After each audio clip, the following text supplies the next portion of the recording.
ზაზა ბიბილაშვილი შემოგვიერთდა ჭავჭავაძის ცენტრიდან მოგესალმებით ბატონ ზაზა.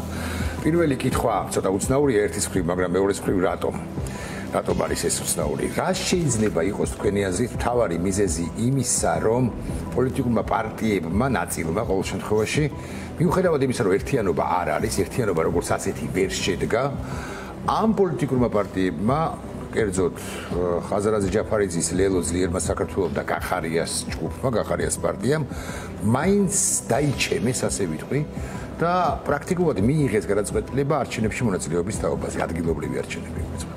თან მაღალი ალბათობით ორივე ჯგუფმა იცის, რომ ამ უთანასწორო ბრძოლაში შედიან და რომც იყოს რაღაც ობიექტური წინაპირობა იმისა, რომ გაიმარჯვონ, ეს ხელისუფლება წოდებული ბანდა მათ არ გაამარჯვებინებს, ანუ არაზდიდებით, არავითარ შემთხვევაში არ დაუთმობს ძალაუფლებას, ასე მაგალითად დედაქალაქის მერი ვერ გახდება ამ პოლიტიკური პარტიების რომელიმე წარმომადგენელი. ხაზარაძე ჯაფარიძე ისედაც ვერ გახდება, იმიტომ რომ ისინი პატიმრობაში არიან. მაგრამ მაინც, აი რა არის მათი დაჩემების, ასე ვიტყვი, საფუძველი თქვენი აზრით?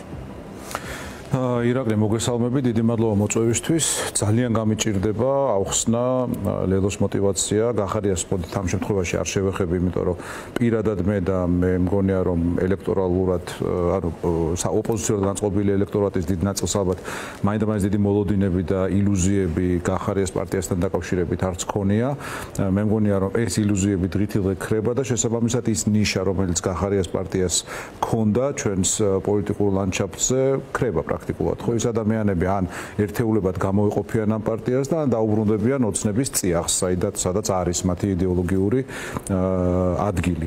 რაც შეეხება ლელოს, ვიმეორებ, ძალიან რთულია ჩემთვის ამაზე საუბარი, ვინაიდან მე პირადად ხონდა მოლოდინი, რომ აი იმ შიდა განხილვების თუ გარე კონსულტაციების შედეგად დარჩებოდნენ ერთად იმ საერთო იმ ნიშაში, რომელსაც ქვია ქართული ხალხის ბრძოლა ამ რუსული საოკუპაციო ჰიბრიდული ძალის წინააღმდეგ. ცხადია ის, რაც ჩვენ დღესდილას მოვისმინეთ, რომ ჩვენ ბრძოლაში უკან არ ვიხევთ და მტერს ზურგს არ ვაჩვენებთ, ახლა სიტყვების დონეზე თითქოს სწორი სიტყვებია, მაგრამ ეს არ არის ბრძოლა. ბრძოლის მთავარი კომპონენტი არის ის, რომ პირველ რიგში შევაფასოთ რა ბრძოლაში ვართ, მეორე რიგში ჩვენ თვითონ შევარჩიოთ ის. ამავდროულად, მცირდება და მცირდება ხსენებული ლელოს კანდიდატების გამარჯვების ალბათობა თუ შანსი იმის გათვალისწინებით, რომ ოპოზიციური 8 პოლიტიკური ჯგუფი და აგრეთვე საქართველოს მეხუთე პრეზიდენტი პრაქტიკულად ღიად ამბობენ, რომ ერთიანობა არჩევნებში არ უნდა გავიდეთ და თუ არჩევნებში გასვლა იყო მაინც და მაინც ის ამას კი არ ამბობენ, მაგრამ მაინც უნდა გასულიყო უკლებრივ ყველა. რაღა უკლებრივ ყველა არ გადის, შესაბამისად ლელოს რჩება ის ელექტორალური უპირატესობა, არასდროს რესურსი, რაც მას ჰქონდა, ანუ მისი მუდმივი ამომრჩეველი, რაც საკმარისზე მცირეა იმისთვის, რომ ობიექტურ არჩევნებშიც კი, აი, სულ არ მოაყალბოს ქართულ მოცნებამ, ლელოს შევიდეს უმძლავრეს ფინანსური თვალსაზრისით უმძლავრეს, ინტელექტუალური თვალსაზრისით ძალიან დაბალ დონეზე მყოფ მართლ ქართულ ოცნებასთან. მოდი ჩვენ შევხედოთ ამას ასევე ცოტა სხვა კუთხიდან, რაზეც ჩვენ ვსაუბრობთ, მაინც მეტნაკლებად ლეგიტიმურ არჩევნებს შეეხება, ხო? ციფრებზე ვსაუბრობთ, პოლიტიკურ ნიშაზე ვსაუბრობთ, მაგრამ დავიწყოთ იმით, რომ საქართველოში ივანიშვილის რეჟიმის პირობებში არჩევნები აღარ ტარდება. ის თემები, რომლის გამოც არავინ არ ენდობა წინა არჩევნების შედეგებს, რომლის გამოც ოცნებამ ლეგიტიმაცია ვერ მიიღო, ვერც საერთაშორისო ასპარეზზე და ვერც ქვეყნის შიგნით, არათუ არ შეცვლა ამეთ, ყველაფერი გაუარეს და სამოქალაქო საზოგადოება აღარ არსებობს პრაქტიკულად, დამკვირვებლები არ იქნებიან, იგივე სუსია, იგივე ადმინისტრაციული რესურსია, იგივე ცესკოს თავმჯდომარეა, იგივე გაყალბებული სიებია და ასე შემდეგ. გაყალბების მექანიზმებია 17, 18 თუ 20 და ასე შემდეგ. კარგი პასუხია თქვენი, ძალიან დიდი მადლობა ამ პასუხისთვის, მაგრამ მეორე მხრივ შევთანხმდეთ მე და თქვენ, რომ ხელისუფლება ცენტრალური თუ ადგილობრივი უნდა იცვლებოდეს, ცვლილება და ცვალებადობა უნდა ხდებოდეს სწორედაც რომ არჩევნების გზით. მაგრამ თქვენი პასუხი, რომელსაც მე აბსოლუტურად ვეთანხმები, მიბიძგებს კითხვისაკენ, კი, მაგრამ თუ ეს ხელისუფლება წოდებული ჯგუფი, ბანდა, ხუნტა, რა ვიცი, გადატრიალება, რა გქონდეს დავარქვათ. ან თუნდაც არ დავარქვათ და ხელისუფლება უწოდოთ. მოკლედ, ქართული ოცნება. ქართული ოცნება აპრიორი ვიცით, რომ ის აყალბებს ყველა არჩევნებს. ანუ აქვს ეს 17-20 გაყალბების მექანიზმი. აქვს ეს საარჩევნო რესურსი, ეს საარჩევნო მეთოდებია, მათ შორის რაღაც ცენტრალური საარჩევნო კომისია. არის პარტია, რომელიც წლის განმავლობაში მე ვიანგარიშე 100-დან 120 მილიონამდე არასაარჩევნო წელსაც კი მოიზიდავს ბიზნესებისაგან. ცხადია, უკაცრავად სმლისათვის ახევს, ხო? ანუ წაღლեց ბიზნესს. ადრე იყო რეკეტი და ეხლა თავისინებით ხო, შვებიან და ასე შემდეგ. მას რა გამოსავალია? ერთის მხრივ თანხმდებით არჩევნებით უნდა შეიცვალოს, მაგრამ მეორეს მხრივ თანხმდებით რომ ესენი არჩევნებით არ წავენ. ხო, ერთი დეტალი დავამატოთ კიდე იმას, რაზეც ჩვენ საუბრობდით, ეთერამდეც ვახსენეთ ეს საკითხი. მოდი ჩავთვალოთ, რომ რომელიღაც უტოპიურ სცენარში ოპოზიციამ შეძლო და არჩევნებში რეალურად მოიგო, ანუ შევიდა იმ ცესკოში ის ციფრები, რომ აი გამოჩნდა, რომ 70-30-ზე წააგო ოცნება. ჩვენ ვდგებით ბელორუსული სცენარის წინაშე. ვინაიდან ან ბელორუსში რა მოხდა, რა ვიცი, პირიქით იყო, ხო? წააგო ლუკაშენკომ 30-70-ზე და თქვა რომ მე მოვიგეო, პირიქით ციფრები დასვა. აი იმ ოთახში, სადაც ჯამდება 26 ოქტომბერსაც იგივე მოხდა პრინციპი. არსებითად ან გარკვეულწილად ეს. ხო, ეგ კიდე სხვა საკითხი დაუწერია, ხო, თქვენ მეუბნებით რომ ცესკოს არც დაუწერია. მე გულისხმობ რომ ამ შემთხვევაში იმ ოთახში ვინ ზის, ვინც უნდა თქვას რომ კი ბატონო, აი ეს ციფრებია, ესე დაჯდა და ეხლა ჩვენ გამოვალ და გამოაცხადებთ შედეგებს. ვინ ზის კიდევ ერთი ოპოზიციონერი ზის, ერთი გარედამკვირვებელი მაინც ზის, ერთი ობიექტური ადამიანი მაინც. თუ ზის რუსული რეჟიმის წარმომადგენელი და ეხლა ჩვენ თუ საუბრობთ არჩევნებზე, ანუ ადგილობრივი არჩევნები ყველგან არის ისო წყალმომარაგება, გზის გაყვანა, რაღაც მუნიციპალური პრობლემები და ასე შემდეგ, ხო და აქ საუბრობთ რეალურად იმაზე რომ რუსეთს დღეს საქართველოს აქვს თლიანად დაკავებული. დიახ, საქართველოს de facto ხელისუფლება არის მისი წარმომადგენელი და დაკავებდა აი მოთახში წარმოიდგინეთ რომ აი ვიღაც ერთი ტიპი როზის აი იმითი და ცესკომ რომს დაწეროს 30% მოობს ხო ცესკომ რომს დაწეროს 30% მიიღო ქართულმა ოცნებამ შვენიერ თუ არა შვენიერ მისთვის არა შვენიერ დღეს ისინი ჩააფარინდებიან ძალაუფლებას და იტყვიან რომ მე კაბინეტიდან არ გავდივარ. ჩემი ხარება თუ ხარებას შემცვლელი, გომელაური თუ გომელაურის შემცვლელი და ასე შემდეგ, ჩვენ ძალაუფლებას როგორც ასეც არ ვთმობთ. მე არ ვთმობთ, ხო? მე ეს სცენარი, რასაც ეხლა თქვენ ბრძანეთ, მქონდა 26 ოქტომბრამდე. დღეშად, რაღაც სექტემბრის მიწურულს მე ვფიქრობდი, ან საერთოდ ვამბობდი, რომ წააგონ. რომც დამარცხდნენ ესენი კაბინეტებიდან არ გავდივარ. მე სამ პოზიციაზე ვიყავი რამდენიმე მოსაზრების გამო. პირველი, ანუ შიდა მოსაზრება და შიდა გარემოებები, რასაც გულისხმობს, ეს არის ის, რომ აი ივანიშვილმა რეალურად უკან დასახევი გზა მოუსპო იმ ადამიანებს, რომელზეც ეფუძნება მისი ძალაუფლება.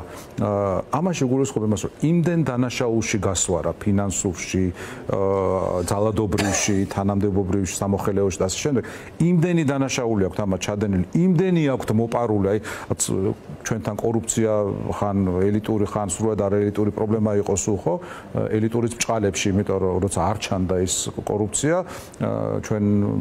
ჩვენი ჩრდილოელი მეზობლის ქართულენოვანი პროპაგანდა გვეუბნებოდა რომ იმიტომ ვერ ხედავთ რომ ელიტური არსებობს. ხო დღეს ჩვენ ხედავთ რომ ყველა მუნიციპალიტეტში პრაქტიკულად უდიდეს დონეზე, უმაღლეს დონეზე არის კოლოსალური აი საარაკო ქონებები დააგროვეს ადამიანებმა, რომლის სახელგვარებიც არ ვიცით. ეს ადამიანები იცავენ საკუთარ მოპარულს, ნაქურდალს, ნაძარს და პატუზაზა. მით უმეტეს იგივეს ვამბობ, ერთსა და იმავეს ვამბობთ, მაგრამ მით უმეტეს ოღონდ სხვა რაკურსით. თუ ჩვენ აპრიორი ვიცით რომ ეს ასეა, მაშ რატომ დათმობს რიგითი არ ვიცი რა გვარიც არის ან თვით ივანიშვილი რომელსაც ყველაფერთან ერთად აქვს ერთი საშინელება ახასიათებს კი არა მის ზურგს უკან დგას რუსეთი რა ან რაღა დაათმობინებს მას ხელისუფლება ძალაუფლებას არჩევნებამდე შეიძლება გამიბახილოთ თქვენ ყურადღება აქციებზე ვილაპარაკოთ სანქციებზე გაერითმა კიდეც სანქციებზე აქციებზე კი ბატონო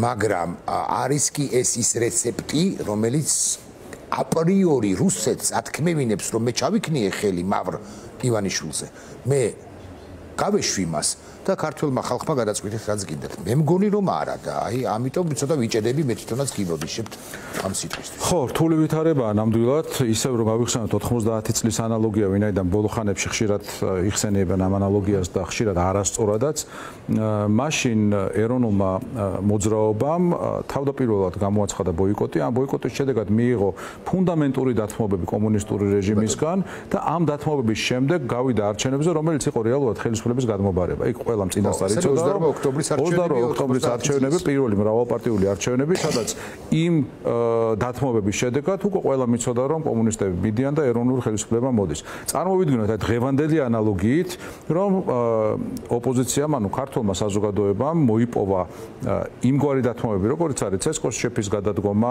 ახალი საარჩევნო კანონმდებლობა რომელიც მაგალითად უშვებს ბლოკებს დღესაც დაუშვებელია და ბევრი პრობლემური საკითხის წინაპირობა და აი იმ ხარვეზების ბჭყალებში სინამდვილეში ბევრი დანაშაულებრივი შავი ხვრელის აღმოფხრა და ამოქოლვა რომელიც დღეს ჩვენს არჩევნებს ახლავს. ამ ვითარებაში ხო ვიღაცამ თქვას რომ აღარ გავიდეთ არჩევნებზე, გიჟი უნდა იყო, ხო? ანუ თვითმიზნური. ხო, ეს ანუ რეალურად არჩევნები მოსაგებია არჩევნებამდე. ხოლო შემდეგ ექნება არჩევნებს აზრი. მათ შორის იმიტომ არის ერთგვარი მე ვიტყოდი ხაფანგია, არ მინდა ხა შეგნებული ხაფანგი გამომივიდეს ესე ვთქვა, არა, როდესაც მარტო ადგილობრივია, როდესაც საუბრობენ ახალ საპარლამენტო არჩევნებზე, ეს ახალი საპარლამენტო არჩევნებიც უნდა ჩატარდეს მხოლოდ დათქმები. დათქმებში გულისხმობ იმას, რომ თუ კალანდარიშვილი ჩაატარებს, სუსი ჩაატარებს, სუსული უშეშროება ჩაატარებს, ამსიები ჩაატარებს, ეს კრიმინალური სამყარო და ადმინისტრაციული რესურსი იქნება, ეს ფინანსური შავი რესურსი დაიხარჯება და ეს პატიმრები გვეყოლება ხო მაშინ რაზეა საუბარი მას შეიძლება დანიშნოს და მოიგოს არჩევნები მე რომ მკითხოს ადამიანმა ამ პირობებში ხას უსვამ იმიტომ რომ მე არ იყოს რაღაც სხვადასხვა ინტერპრეტაციის შესაძლებლობა სხვათა მიერ შენ რომ დაგინიშნოს და გითხრას რომ მაისში ჩავატარებ რიგარეში არჩევნებს ამ პირობებში აგე ეუთომაც მითხრა მე რო პოლიტიკური პარტიის რომელიმე პოლიტიკური პარტიის ლიდერი ვიყო ვიტყოდი რომ არა მადლობის გარეშე მე ამგვარ არჩევნებში ამ გარემოში მონაწილეობას ნამდვილად იმიტომ რომ ეს იქნებოდა მხოლოდ ის რომ რეალურად გაპრავდებოდა პოლიტიკური პატიმრები ეს დრაკონული კანონმდებლობა რომელმაც საქართველოს თავისუფალი სიტყვა აზრის და გამოხატვის თავისუფლება მოსპო პოლიტიკური პარტიები სულ ზღაფავენ მედიები სულ ზღაფავენ და ამ ვითარებაში იმაზე საუბარია რომ ჩვენ ახლა გავიდეთ და იგივე თამაში შევიდეთ ყოველგვარი ცვლილებების გარეშე ну იქნება ამორჩევლის დაცინვა და რაც თავარი ამ შემთხვევაში ამორჩეველი ძალიან ადეკვატურია ხო ხანდახან ეკიდნურად ახსენებენ იქედნურად ახსენებენ ხოლმე ამ ფრაზას აი ხალხი ბრძენია მაგრამ სინამდვილეში ხალხი მართლა ბრძენია ზურგის ტვინით გრძნობს ამორჩეველი იმას თუ ვინ არის მართალი სად არის გულწრფელობა და სად არის გზა ან ყოველ შემთხვევაში სად არის ჩიხი ეხა ესეც ითქვა წინა რეპლიკისას რომ ვერ ხედავთ სად შეიძლება იყოს გამოსავალი მაგრამ მოდი მინიმალისტურად დავსვათ ამოცანა ხო ჩვენ დანამდვილებით ვიცით სად არ არის გამოსავალი ამის შესრულებაც კი პროგრამა მინიმუმია უკვე და რაღაც საფეხური წინ წაგწევს. როგორიც არის ოცნების ელეგიტიმაცია, ხო ხედავთ ახლა თუ რამე ტკივად ეს არის. უწევთ ანუ ისეთ ქვეყანას ტიმორ-ლესტეს წოდებულის პრეზიდენტად წოდებულის წერილიც გამოქვეყნებული და გასაჯაროებული რეალურად ავტორი რასაკვირველია ბიზნე ივანიშვილია, მაგრამ ფორმალურ ჩარჩოებში დავრჩეთ, ხო? მაყურებელს შევახსენოთ და მე ვთქვი კიდეც ჩემს ედიტორიალში რომ ეს ამ წერილში ის იხვეწება პრაქტიკულად ფორმალური თვალსაჩინო წოდას როყაველაშვილი რომ თქვენ გაგანთავისუფლეთ ოღონდაც კი თქვენ თანხმობა გითხარით არჩევნებში მონაწილეობაზეო. აქ ხაზარაძე ჯაფარიძე არიან ადრესატები, მაგრამ უფრო სხვები არიან, რომლებიც უარს ამბობენ, ხო, ამ არჩევნებში მონაწილეობაზე და საერთოდ ეს რაღაც ტუსაღი არასოდეს თქვა, ტყვეები ყავს, აი ძებლები ყავს და ხელისუფლებას და რაღაც ევაჭრება თავისუფლება. თან ბიზნეიმანიშვილს აქ უაღრესად დაბალი წარმოდგენა საერთოდ ადამიანზე, მარტო ოპოზიციაზე არა. ანუ გონია რომ რასაც აი როგორებიც უნდა ესეთები უნდა რომ იყვნენ ადამიანები, აი მონები.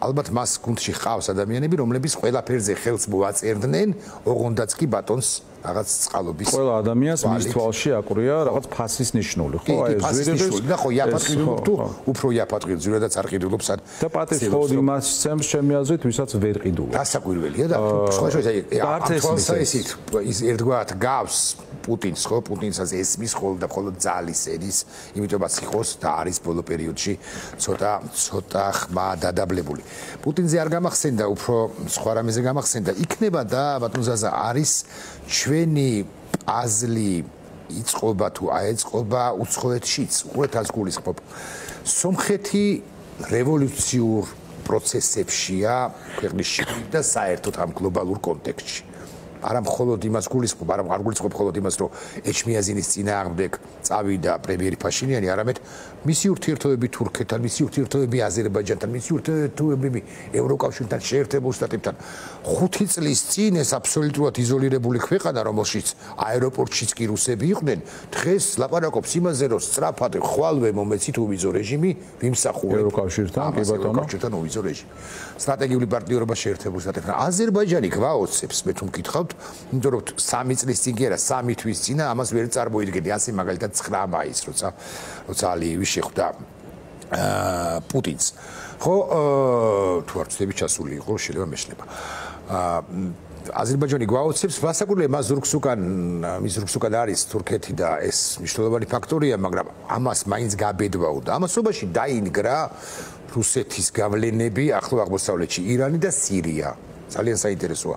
ეხლა მანამდე 2022-23 წლებში დაინგრა რუსეთის გავლენები ჩრდილოეთშიც, მეთქი ჩრდილო-დასავლეთში, ფინეთი, რომელიც სულ არ ფიქრობდა ნატოს წევრობას, ის ნატოს წევრია უკვე ყოველგვარი მეპის და პროცედურების გარეშე. ხომ არ შეიძლება რომ საქართველოს დარჩეს ნაცრისფერ ზონად მაშინ, როდესაც გარშემო ყველა თავისუფლდება რუსული გავლენებისაგან. არა, აზერბაიჯანი ვერ შევა ევროკავშირში, ცხადია, არც შევა.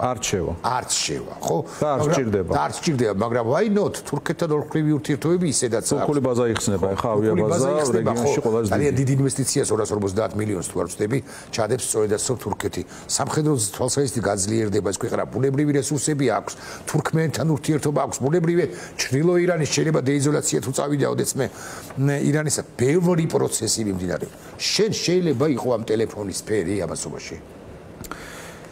სამწუხაროდ შეიძლება, მე მიყვარს ხოლმე ყველაზე უარესი სცენარების წარმოსახვა და მისთვის მზადება, ვინაიდან თუ ყველაფერი ისე დაალაგდა, რომ ყველაზე უკეთესი სცენარი განვითარდა, ან თუნდაც ნეიტრალური სცენარი განვითარდა, მაგას აჯობია, ყველას გაგვიყარდება, მაგრამ თუ უარესი სცენარისთვის მომემზადებით, მაშინ უფრო მომზადებული ვიქნებით და უფრო მეტი ბერკეტი გვექნება იმისთვის, რომ წინ აღუდგეთ ამ უარეს სცენარს. რა ვიცი, კუბის მაგალითი ვახსენოთ, ხო, საბჭოთა კავშირი დაინგრა და მას შემდეგ 35 წელია კუბა ისევ არის ჩასრული ქვეყანა კასტროების ხელში. შესაძლებელია, ხო? ანუ მაშინ, როდესაც მისი ყველა მეზობელი წინ მიდის, განვითარება აქვს, ბევრი ისეთი ხეირი აქვს, რომელიც ამერიკასთან მეზობლობას მოაქვს, დემოკრატიას მოაქვს, თავისუფალ ეკონომიკას მოაქვს, მაგრამ კუბა ისევ კუბაა. ხო, მე უნდა მეპასუხა, რომ საქართველოს სტრატეგიული მდებარეობა აქვს მეთქი, მაგრამ მეორე მხრივ არც კუბა, ეხლა თლაც სტრატეგიული მდებარეობის გარეშე. და სხვადასხვა ეხლა რასაც ამბობდით ირაკლი, რომ აი გადალაგება ხდება პაშინიანი, ალიევი, თურქეთი, ირანი, ძალიან მნიშვნელოვანი შეხვედრა შედგა. ევროკავშირი, მოლდოვის სამიტი. მათ შორის დიდი ალბათობით გაიხსნება ეს ზანგეზურის კორიდორი, რაც ნიშნავს, რომ ჩვენი სტრატეგიული მნიშვნელოვნება უცბად კვეთრად იკლებს. თავმომწონებს კი არა ესე რომ ლაპყელყელაობს, რომ ჩვენ შუა დერეფანის მთავარი სახელმწიფო ვიქნებითო, ირაკლი კობახიძე პრემიერად წოდებული, ესეც ვერ იქნები, რომ მნიშვნელოვან წილს აიღებს ეს ზანგეზურის დერეფანი. კიდე ერთი მომენტია, მან ხშირად ამბობდნენ ხოლმე ასეთ რაღაცას, რომ ხა ივანიშვილს ეშინია რუსების დაბა რაქნას. განაჩვენ მოგწონს ესე მე ვიძახი აი სანამ რავი თუნდაც პირადი ურთიერთობა მქონდა ქოცებთან თვალს ვერ გაგისწორებს ახლა და ვერ გეტყვის რომ ჩახალიანის გამოშვება პირობითად და ამაზე კიდე ცალკე ვისაუბროთ იყო მათთვის მისაღები გეტყოდნენ რომ არა იცი რა მეც არ მომწონს ეს მაგრამ ნუ აი ივანიშვილს ეშინია და რა ვქნათ ხო შიში ადამიანური ფაქტორია რუსის ყველას ეშინია იმიტომ რომ რა ვიცი ველური ბარბაროსი ქვეყანაა მაგრამ ამ ფონზე რას გააკეთებ ეს არის გადამწყვეტ ხომ შიშზე როგორ რეაგირებ მაგალითად ახლა რუსის თუ გეშინია ხედავ რომ რუსი სუსტდება ხო ვახსენეთ რომ აზერბაიჯანიდან გავიდა სომხეთიდან გააგდეს აზერბაიჯანიდან გააგდეს ირანიდან იძულებულია რომ ყუდამოძუებული გავიდეს სირიიდან ყუდამოძუებული გავიდა აფრიკის ქვეყანაში დღე არ გავა რომ არ დაადუღონ მისი დაქირავებული მკვლელები ხდება სამგვარაში ერთხელ და სადღაც მართლა ამის კამჩატკაზე აფეთქებენ უკრაინელები ხო ამ ვითარებაში ჩვენ რო ყავდეს ხელისუფლება რომელიც მართლაც ფრთხილია უბრალოდ ფრთხილია ხო პრორუსული კი არ არის ფრთხილია გამოიყენებდა ამ საშუალებას იმისთვის რომ გამძვრალიყავით და ის ფანჯარა ცხადია ხელისუფლების წარმომადგენელი ქართული ოცნებისა მაგრამ მე რომ ვიყო ამგვარ რამეს გიპასუხებდი იცით თუ არა ზაზა ბატონო ზაზა რომ აგე 35-40 კილომეტრში მათ ისეთი შეიარაღება აქვს თუ დაგვარტყავენ და მე მეშინია რას უპასუხებდით თქვენ ზაზა ხო მაგას ვამბობდი სინამდვილეში რომ ესენი რომ იყვნენ ფრთხილები სხვანაირად მოიქცეოდნენ მაგრამ ივანიშვილი და მის გარშემო დღეს უკვე ნეგატიური გადარჩევის გზით დარჩენილი ადამიანები თუ შერჩეული ადამიანები ფუნდამენტურად რუსები არიან, ანუ პოლიტიკურად რუსები არიან. ქართულგვარიანი რუსები არიან. არა, ადრე ჩვენ ისტორიაც ქონდა, ხო, რაღაც პირობითად ქართველი გვარი და სახელი ქონდა ადამიანს, მაგრამ ირანული ჩალმა ქონდა და რეალურად ირანელი მოღვაწე იყო და საქართველოში იჯდა მთავრად ან მეფეს ჩვენ ვეძახდით მეფეს, მაგრამ მათთვის ჯანიშინი იყო ან თავარი იყო, ხო? ესეთი ვითარ მეფის ნაცვალიზის აქ რუსია უბრალოდ, როგორც ეხა ციციანოვებს და ზოგიერთ სხვა ჩვენ რო ციცისს ვეძახით და სინამდვილეში ციციანოვები რო იყვნენ რუსული იმპერიის სამსახურში რო იყვნენ, აი ესეთი კასტა გვმართავს დღეს. მათთვის ეს ის ვითარება კი არა, როდესაც არიქა გაჩნდა ეხა შესაძლებლობა და იქნებ გავძვრეთ. ეს არის, ანუ ისინი რუსეთს საფლავში ჩაყვებიან, იმიტომ რომ ეს მათი დნმ-ის ნაწილია. აბსოლუტურად საინტერესო კითხვაა, თუმცა თუ გავიხსენებთ არა რუსეთის ოკუპაციას, არამედ მანამდელ პერიოდს საფლავში ჩაყვებიანო, მაგრამ აი ესეთი კითხვა დამებადა ამასობაში. არის თუ არა შანსი, რომ ივანიშვილმა გვიან, მაგრამ იგრძნოს.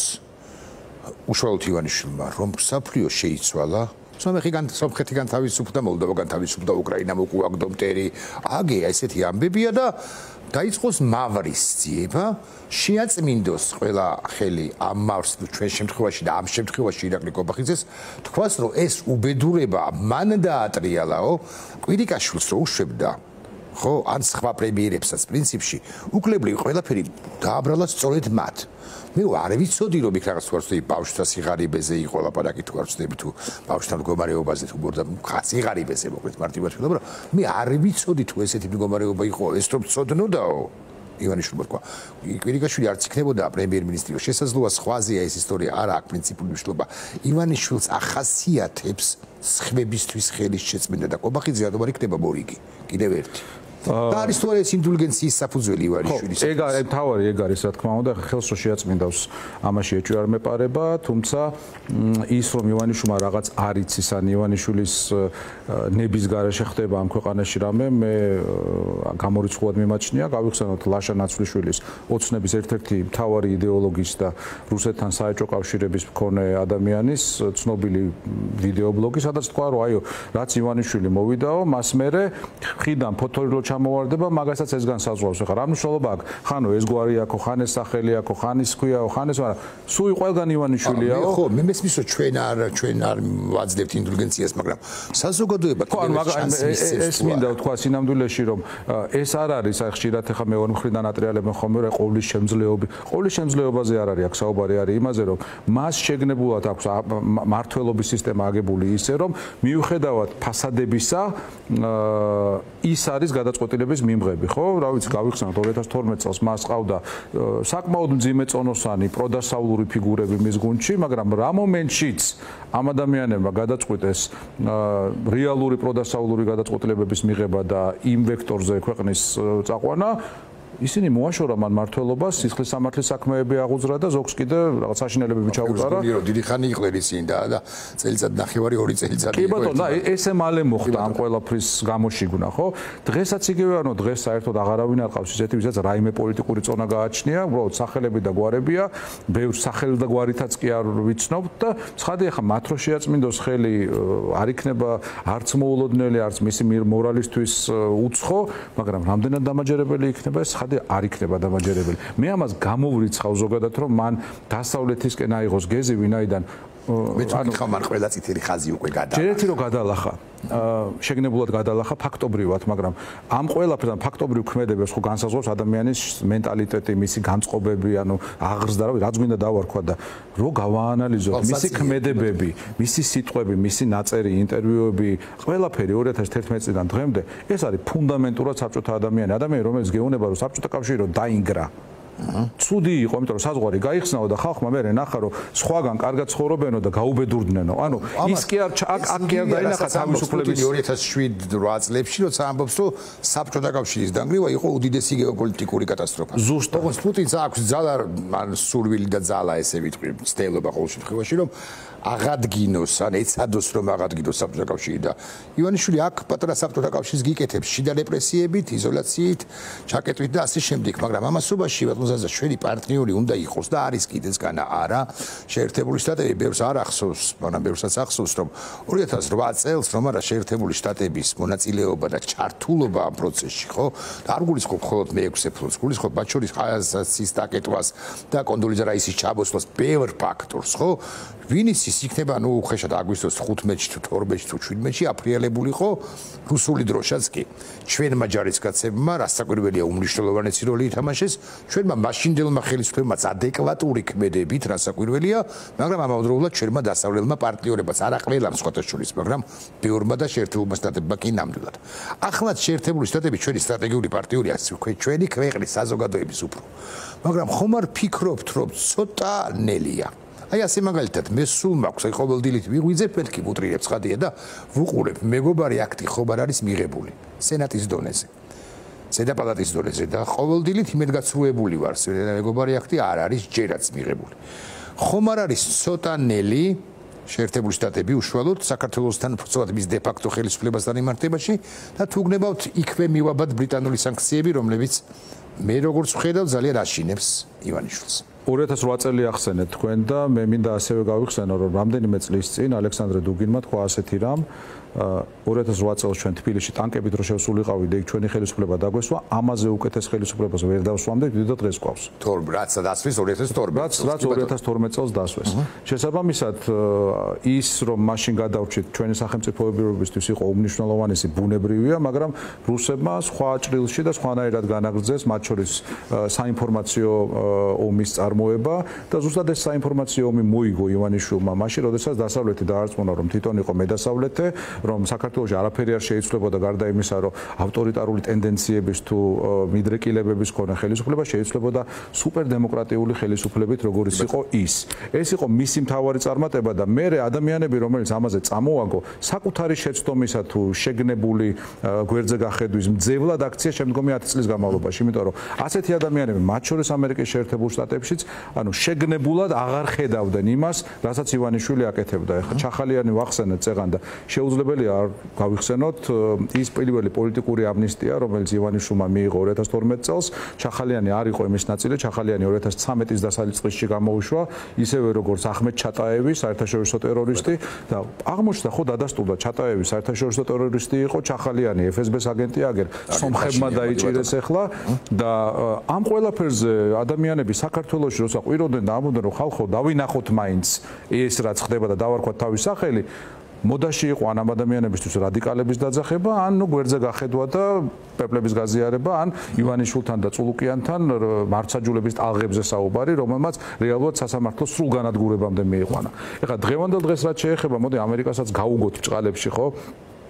ამ ხელა ქვეყანა ანუ არქტიკაზე და ანტარქტიდაზე საუბრობენ რომ არქტიკაზე ჰავა იცვლება, კლიმატი იცვლება და ეხა იქ უნდა ავითვისოთ მთვარეზე და კოსმოსური ომების დაბრუნებაზეა საუბარი და მთვარეზე და მარსზე გადაჯდომაზე და უცბად საქართველოსდან ჩადის 5 დელეგაცია და 5-ვე ცალ-ცალკე უნდა შეხვდე რაღაც კონკრეტულ თემაზე, ხო?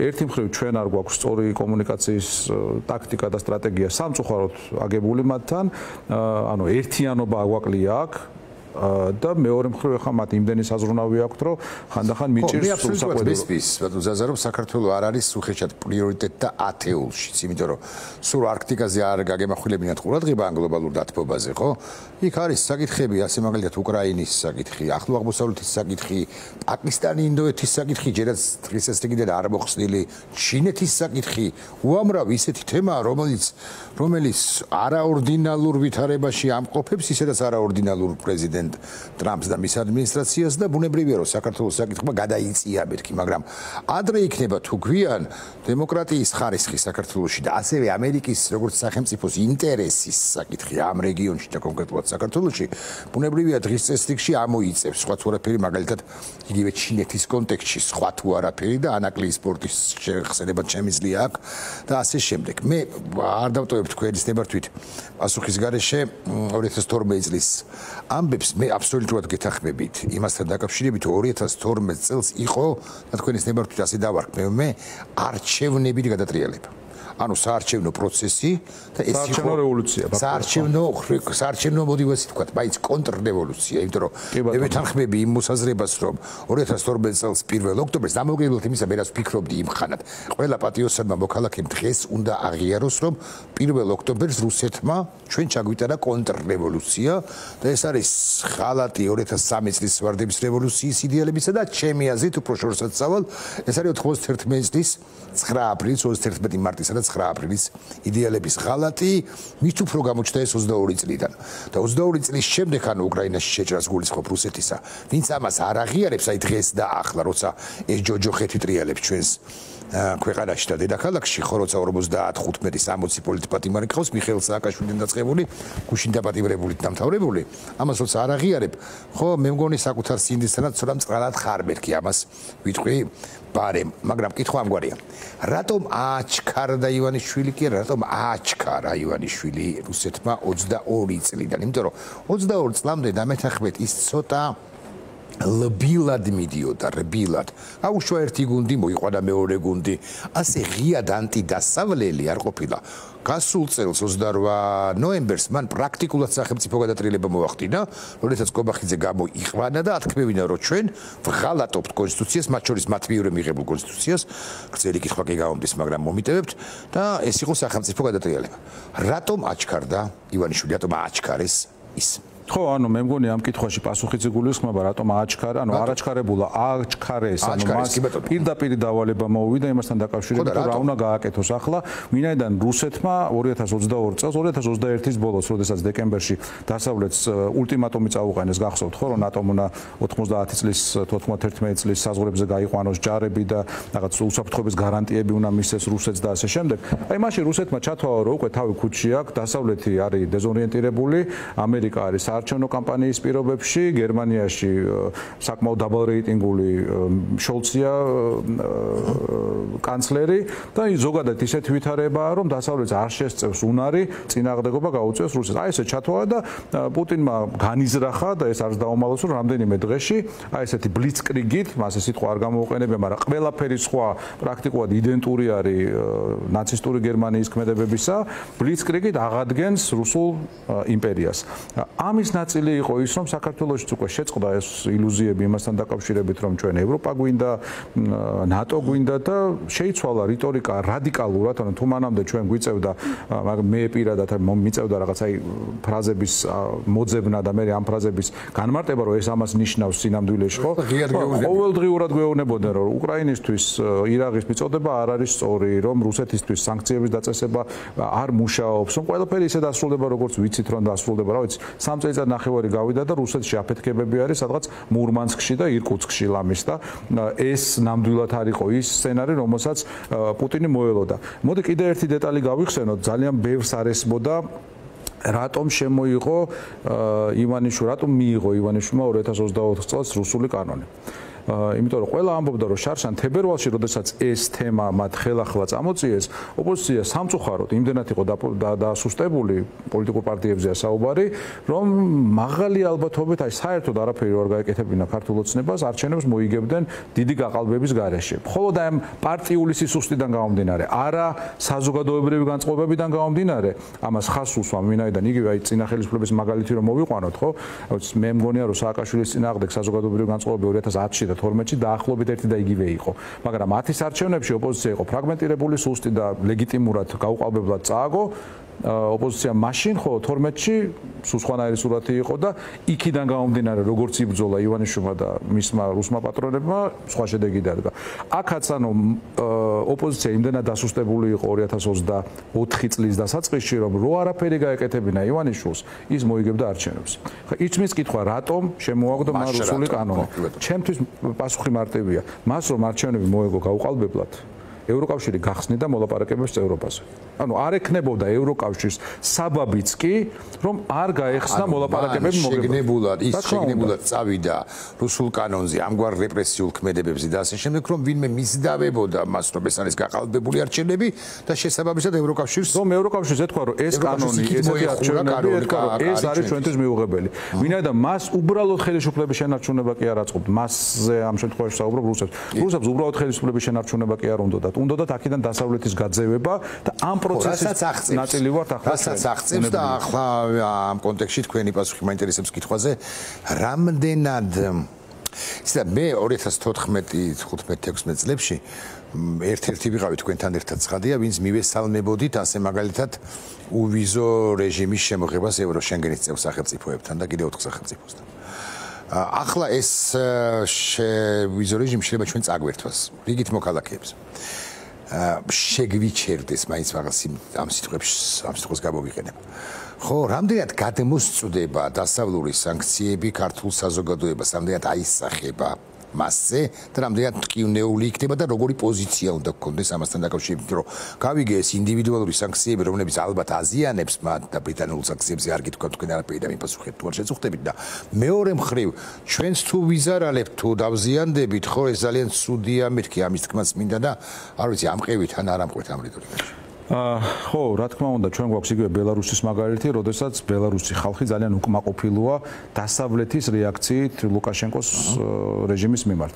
იქ სანქციებიც არის, ქვეყანასთან დაკავშირებული სანქციები, ხელისუფლებასთან დაკავშირებული სანქციები, მაგრამ შედეგი არის ზუსტად, არ ვიტყვი საპირისპირო, მაგრამ არ არის ის შედეგი, რომელიც სანქციებს უნდა მოყვებოდეს. ანუ ხალხი ზიანდება, ხოლო ის მმართველი ელიტა აგრძელებს ქვეყნის მართვას.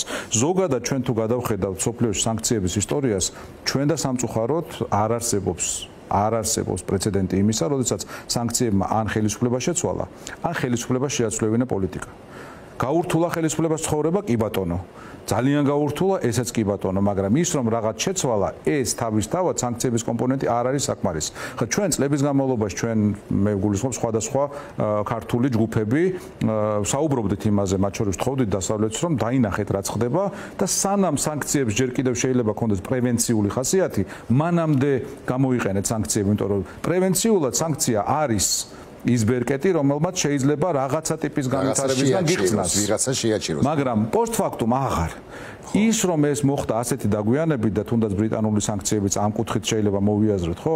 მე მგონი ორი რამის შედეგია. ერთი, რომ ივანიშვილი და რუსები ძალიან მაგრად მუშაობდნენ ლობისტური ჯგუფების მეშვეობით და მეორე რუსეთი ძალიან მაგრად მუშაობდა. ეხლა არ გამიბრაზდეთ და არ გაგეღიმოთ. რუსეთს ყავს აგენტურა მთელ სოფლიოში. ყავს აგენტურა საქართველოში, ყავს აგენტურა კვირა არ გავარო, რომელიმე დასავლური ქვეყნიდან არ გააძემო რუსეთის აგენტები. ოღონდ ის აგენტები, რომლებიც რუსებად პოზიციონირებენ, ან რუსეთის საელჩოში თუ მუშაობენ, ან რუსეთის საელჩო პალატაში, ეგ ერთია და მეორეა ვიღაც ამერიკელი. მაგალითად ეხლა ჯეფრი საქსი ვიცით, ხო? რომ პრემიის ლაურეატია ჯეფრი საქსი ეს. რომელიც გამოდის და ეხლა აგენტს ვერ დავარქვევთ პირდაპირ გაგებით, მაგრამ მის ინტერესების გამტარებელი გავლენის აგენტია, ასე ვთქვათ, ხო? ანუ რომელიც ლაპარაკობს ყველაფერი იმას, რასაც ლაპარაკობს პუტინი, უბრალოდ ამას ლაპარაკებს ამერიკული საზოგადოებისთვის დასაგებს ჯეფრი საქსი ნობელიანტი. ასეთი, ხო, ნობელიანტი და ჩვენ ყავს ძალიან ბევრი, მათ შორის საქართველოში, ამერიკელებში. შეიძლება ბევრი არა, მაგრამ რამდენიმე საკვანძო, რომლებიც აი აქ ყველა ინფორმაციის წყაროს თან იმყოფებიან და მაგალითად აქედან მიდიოდა ინფორმაცია, რომ იცით რა ის სანქციები იქნება შედეგის მომტანი, ანუ კონტრპროდუქტიული იქნება და მოდი სანქციები არ გვინდა. ან მოდი ახლა მკვეთრი განცხადებები არ გვინდა, იმიტომ რომ ამაზე ქართული ოცნება დასპინავს რაღაცას და არიან, მაგრამ აი რაღაცა მე მგონია რომ გავა დრო, გაიხსნება არქივები და კონკრეტული პირები, რომლებიც დღეს აქ არიან, გამოვლინდებიან როგორც რუსეთზე მომუშავენი, ესეთი რაღაც, რა ვიცი, ქართულ აგენტურაზე რაც მეთქვა. ამ შემთხვევაში მე მაგრამ აი ქართულ ამ პროცესმა ბოლო 3-4 წელიწადმა 12-მაც ვინმე იტყვის, მაგრამ მოდი 3-4 წელიწადზე ვილაპარაკოთ განსაკუთრებით უკრაინაში რუსეთის არაპროვოცირებული შეჭრის შემდეგ გამოავლინა თვითლუსტრება მოახდინა საზოგადოებისა. აქ ადამიანები აღმოჩნდნენ, რომლებიც კი არ შეეშინდათ, რომლებიც კი არ დაფრთხნენ მაინც და მაინც ეს თქვენი არ იყოს რაღაც ბუნებრივი გრძნობა, ხო, ადამიანისა, მოქალაქისა. არამედ რომლებიც შეგნებულად გადადგეს ნაბიჯი ქართული სახელმწიფოს ისევ ქართული სახელმწიფოს, რაღაც უკრაინის, დასავლეთის და ასე შემდეგ წინააღმდეგ და არადა ბევრნი არიან. აი შეიცვალა ვითარება, გამოხდა ხანი და არის პირობითად 2027 წლის 5 ივლისი და ამ სტუდიაში ვსხედავთ მე და თქვენ 2 წლის თავზე. რას ვუშვებით ამათ? ამათან თანაცხოვრება როგორ შეიძლება ხა გეტოებში ხო ვერ გამოამწყვლე და ხო არ გაასახლებ ამ ქვეყნიდან მაგრამ ბევრნი კი არიან აი როგორ შეიძლება მესმის რომ მათი მარგინალიზაცია უნდა მოხდეს და ასე შემდეგ და არ მოხდება ეს ყველაფერი სამწუხაროდ ბუდიში გაწყვეტინებთ მაგრამ ჩვენ როგორც უყურებთ ჩვენს უახლოეს წარსულს ერთ და იგივე სცენარი თამაშდება. ანუ ეს ადამიანები მუდმივად ირეცხებიან და ბრუნდებიან საზოგადოებრივ ასპარეზზე. ჩვენ არ უნდა დავაბრუნოთ, კი ბატონო, მაგრამ ასე ხდება. ჩვენ ამას წინ ვერ აღუდექით ვერც ერთხელ. და ამის მიზეზი არის, რასაც მე ვეძახი, მეხსიერების ჰიგიენის არ ქონა საზოგადოებაში. ვინაიდან ჩვენ, ანუ როგორ გვებძვის, პირველ რიგში მტერი როგორ გვებძვის. პროპაგანდა რაზე დგას, დეზინფორმაცია და ეს საინფორმაციო ომი რაზე დგას დავიწყებაზე. დღეს ჩვენ საზოგადოებრივ სივრცეში არიან ადამიანები, რომლებიც ისევე ერთგულად ემსახურებიან რუსეთს და ისევე აკეთებენ ანტიდასავლურ საქმეს, როგორც აკეთებდნენ 99 და 11 წლებში. 90-91 წლებში და 2000-იანი წლების დასაწყისიდან, მათ შორის რევარდების რევოლუციის პერიოდშიც მე გაგახსენებთ უბრალოდ, რომ ერთი სახელმწიფო მინისტრი ყავდა მიხეილ სააკაშვილის პირობებში და პერიოდში, რომელიც რომელ ხელისუფლებასთან არ იყო და ახლა კი ამ ხელისუფლების მომხრეა და ღია რუსული გზავნილები აქვს. შემიძლია გვარსახელეს დაგისახელოთ, თუ გრევოთ ერთად წარმოთქოთ გოგა ხაინდრავა ქვია ამ კაცს, ხო? მე გეკითხებით გოგა ხაინდრავების კოლექტიურად არ კრებსითად მათი მობრუნების ალბათობა მაღალია კი უკვე მომავალში მე მგონი რომ არა როგორც ფაშინიანი რაშუაში ამ კონტექსტში და როგორც ფაშინიანმა მიიღო გადაწყვეტილება ეჩმიაზინის წინააღმდეგ და კამპანიის დაწყების და პოლიტიკის წარმოებისა მე ვფიქრობ რომ ჩვენს რაღაც წითელი ხაზები უნდა გავავლოთ მარტო ეხა ეკლესიას არ გულისხმობ მათ შორის იმ პირთა მიმართ რომლებმაც აი ამ არაორდინალურ ვითარებაში უმძიმეს შეცდომებით დაუშვეს მე აბსოლუტურად ვიზიარებ ან დამოკიდებულ და ასე რომ წითელი ხაზები შეიძლება იყოს სხვადასხვა ფორმის, ხო, ერთ შეიძლება იყოს კანონმდებლობა შეიძლება იყოს, რაღაც კარგული თვალსაზრისით, მეორე შეიძლება იყოს საზოგადოებრივი, ასე ვთქვათ, თვითჰიგიენა. ჩვენ უბრალოდ თუ გვექნება მეხსიერება, ერთი და იგივე ადამიანები, ერთი და იგივე კლიშეები ჩვენ საზოგადოებას ვერ წამოაგებენ და ხაფანგში ვერ გააბამენ, თუ ჩვენ უბრალოდ გვემახსოვრება, რომ კაცო, ეს ის არ არის, რომელმაც დაუშვათ 5 წლის წინ ან 10 წლის წინ იგივე გააკეთა და ამას მოყვა შედეგად ესა და ეს კატასტროფული შედეგი.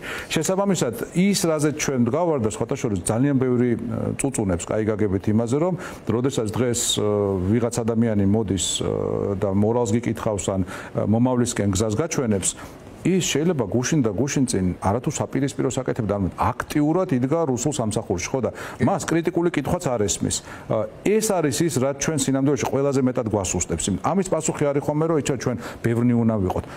რიცხვებში არ არის გამარჯვების ფორმულა. გამარჯვების ფორმულა არის იდეაში, რომელსაც შეუძლია შეურყვნელად აიტაცოს ადამიანების დიდი მასა და მათ აიძულოს, კაი გაგებით აიძულოს, რომ რაღაც შეცვალოს, უბიძგოს ქვეყანაში ცვლილება. ხო, იქ რა ვიცი, კასტრო ვახსენე და იმ კასტრომში 27 კაცით მოახდინა რევოლუცია, ხო? მივდივარ ამ კითხვამდე მივდივარ.